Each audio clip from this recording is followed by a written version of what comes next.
This is Faithful Sayings, broadcast by the Leon Valley Church of Christ.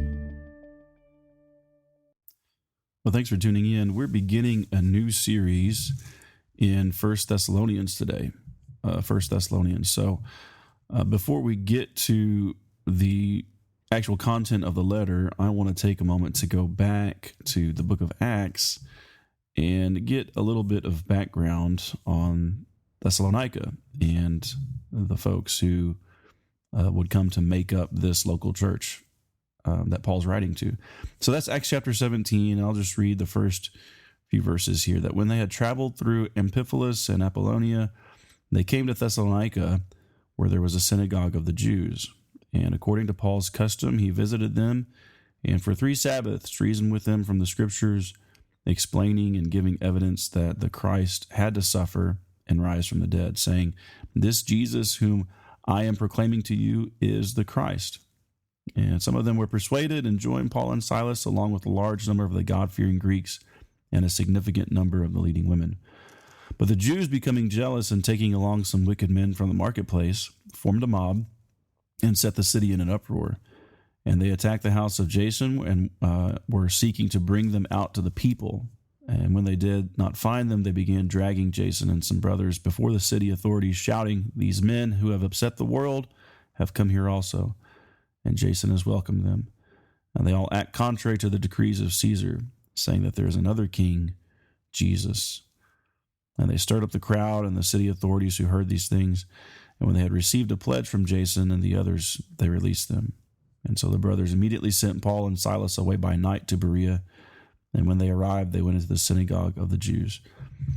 So things pretty rough in Thessalonica, which, was for the most part, I think, how it was for Paul and company everywhere they went as they preached. They were many times chased out of cities by what happens here. Similar circumstances. A mob is formed, civil authorities get involved, and they're run out of town. In Paul's day, Thessalonica was the capital of the region of Macedonia. So you're probably aware that in ancient times you have these several Greek regions, but primarily what we find in the New Testament, Paul's travels centered around Macedonia and Achaia.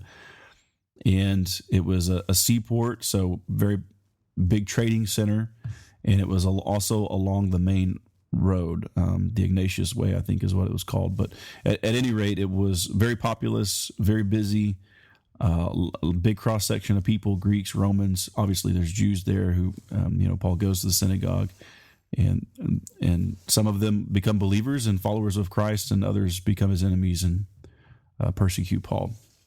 So Paul, Silas, and Timothy, when Luke says at the top of the chapter that they've passed through Amphipolis and Apollonia, they're coming now to Thessalonica. The they is Paul, Silas, and Timothy. So they're traveling together, and this is around 50 AD. So they've come from Philippi, which you remember in Acts chapter 16, they go there because Paul has a vision, right? He's about to go to Asia, but he has this vision of a Macedonian man calling him, and he understands that God is saying, go to Macedonia, and Philippi is the first city they come to. They preach and convert many people there, and then they're run out of that town, and so now they're in Thessalonica.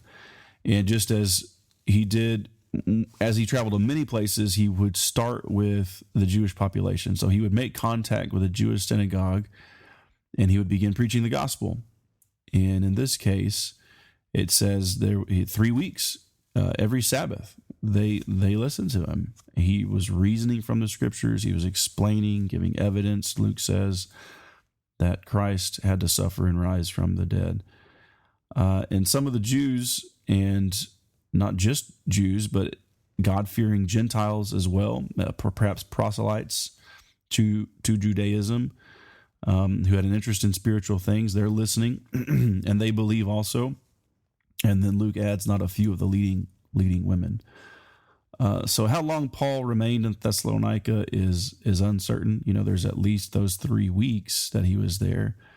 But he had time to teach and convert idolatrous Gentiles, as well as these proselytes that are mentioned here, because he will mention when we get to 1 Thessalonians 1, He will mention some of those members of the church came out of idolatry. So not just God-fearing or God-worshiping Gentiles, but also those who were given to idols. And on more than one occasion, he received material support from the brethren in Philippi during his stay. So when he writes to the Philippian church, he'll make mention of that as he came to Macedonia. Philippi was the first church that was established in Macedonia, right? That was the first city he came to. And so as he's making his way through Thessalonica and Berea and other parts of Macedonia, apparently the church in Philippi was sending him support along the way. So he was there long enough in Thessalonica. The point is, he was there long enough to receive that support. He worked night and day in either making tents, as he was trained to do, and as he did in Corinth for a while, or in some other trade with Silas and Timothy. He did that long enough to support himself financially, because he mentions that also in the First Thessalonian letter, as he's writing to those brethren, that he didn't become a burden to them, but he was working night and day to support himself. And I think that we can safely infer that this church, as people began believing, and obviously they're being persecuted, it's likely that they assembled in Jason's house, because that's where they knew to come looking for Paul and Silas and Timothy. That's who they were there for, but they weren't there at that time that the mob formed, and so that's why they take Jason and they persecute him and take money from him, receive a pledge from him, pledge in the sense of like an honorarium or deposit or something like this. So as time moves forward, Jason's granted release, and the church realizes, but Paul is under threat, and so they send him away to Berea at night, verses 9 and 10. So Paul he's gone now, but obviously the brethren still remain in Thessalonica, and they're still in the midst of all those people who were persecuting them. And when we read First Thessalonians, we're going to see that church there continued to suffer persecution, not only from Jews, but also Gentiles who were under Jewish influence, in chapter 2 and verse 14. And then again, Paul brings that up in the Second Thessalonian letter. And so Paul will describe that persecution as a test or testing for the church in chapter 3, verses 4 and 5 of First Thessalonians.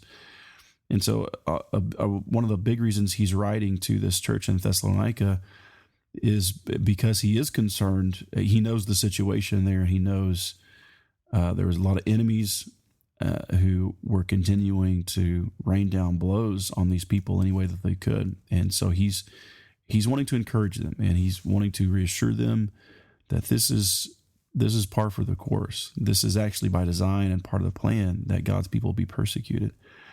And so as Paul, Silas, and Timothy, Berea, where they go next, is about 40 miles to the west. And again, they're teaching and preaching. And this is, if you continue reading, this is a commentary on just how aggressive these persecutors were. They follow Paul to the Thessalonian Jews follow Paul to Berea, right? They get word that he's preaching in Berea, and they go and they track him down there, and they incite another mob, and they force Paul to flee yet again. But a church is established in Berea. That well-known text that the Bereans were more noble-minded than those in Thessalonica and received the word with great eagerness. But at that point in time, Silas and Timothy, they stay behind. So it's just Paul who leaves, evidently, and he makes his way to Athens by the end of or middle of chapter 17. And then the rest of chapter 17, he's preaching in Athens. But once Paul is there, he sends word to Silas and Timothy to come to him immediately. And so when he is writing to Thessalonica, he mentions that event in chapter 3, verses 1 through 6. He says, when, for instance, His words are, I could bear it no longer. Right. So he's so concerned about the situation in Thessalonica. He knows that those persecutors were willing to chase him 40 miles away to another city, find him, and incite another mob, that, it must be difficult for his brethren there in Thessalonica. So he says, when I could bear it no longer, I sent Timothy from Athens. So by that point, Silas and Timothy had joined him in Athens, and he's sending Timothy back now to Thessalonica to establish and exhort the church, he says in chapter 3, verses 1 through 6. So at some point within the following 18 months, 51, 52 AD, in Acts 18, Timothy rejoins Paul in Corinth with encouraging news about what's going on in Thessalonica. They had continued in faithfulness, and so this is why Paul is commending them, and they're preaching the gospel, they're bearing up under this persecution, and also Timothy informs Paul that they're longing to see him again. And there were also some questions that needed answering. There were issues that Timothy discovered that needed to be addressed. And so in response to all of that, Paul writes the letter that we call 1 Thessalonians. And the prominent theme with really within both 1st and 2nd Thessalonians is the return of Christ. It's mentioned in every chapter. The coming of Jesus is mentioned in every chapter of 1 Thessalonians, chapter 1 and verse 10, chapter 2, 19 and 20, chapter 3, verse 13, and then chapter 4, verses 13 through 18. There's that elaborate description of what's going to happen when Jesus returns, and then again in chapter 5 predominantly. So in every case, there's this assurance that he is returning, and then there's an exhortation based on that reality. Jesus is returning, and you need to live your life grounded in that reality of who he is, what he taught, and that he is going to hold every man accountable. So don't give up, right? That's the gist of the exhortation. And so Paul talks a great deal about the wrath of God, not only as a consequence for unfaithful Christians, who cave to persecution, but also the wrath of God that's coming as justice, as a reckoning for the world, for the persecutors, for all those who don't obey the gospel. But especially Paul singles out those who are attacking God's people, who are enemies of his people. So that's a predominant theme: faith, hope, love, and holiness. Obviously, Paul spends a great deal of time in all of his letters talking about those things. But as he's exhorting these brethren here, he's saying that really this is the only acceptable response to Jesus' death, resurrection, and return, is to continue in the hope of heaven, continue in faithfulness to him, love one another, just as you're doing. That's one of the things he actually commends them for. Remember, he says, as to love of the brethren, you have no need for me to further instruct you, but but he says, I'll say this: excel still more. Excel still more. Christians are called and chosen on the basis of their obedience and continued faithfulness to the gospel. Very important point that he makes in 1 Thessalonians 1, 2, 4, and 5, and then again in 2 Thessalonians 2 and verse 14. So he's commending them, he's exhorting them, but at the same time, he doesn't want Christians to live under any illusion of once you've been saved, you'll always be saved. But your salvation in Christ is contingent upon your faithfulness to him. He's going to be true to his word. We have no concern over that. The concern that we should have is our own weakness and fallibility. And we need to be honest about that and address that. And that's precisely what Paul is doing and again, is encouraging us to do. And Christians also should be people of joy despite persecution, because we're so richly blessed in Christ, and know of his imminent return. And so despite the fact that we face all sorts of challenges here and persecutions and suffer in various ways, we not only can we, but we should be a joyous people, a people of peace, and who know the comfort of God, because he will be true to his word, because he is returning. And we can look forward to that. We know that eventually all pain and suffering will come to an end, and we will be received into our eternal home. And so this epistle, 1 Thessalonians, can really be divided into two movements. Chapters 1 through 3, where you have a lot of commendation and Paul's appreciation for the faithfulness of that church and his assuring them, and then some instructions. And each movement is bookended with a prayer. So he kind of opens with a prayer in chapter 1, and then another prayer in chapter 3.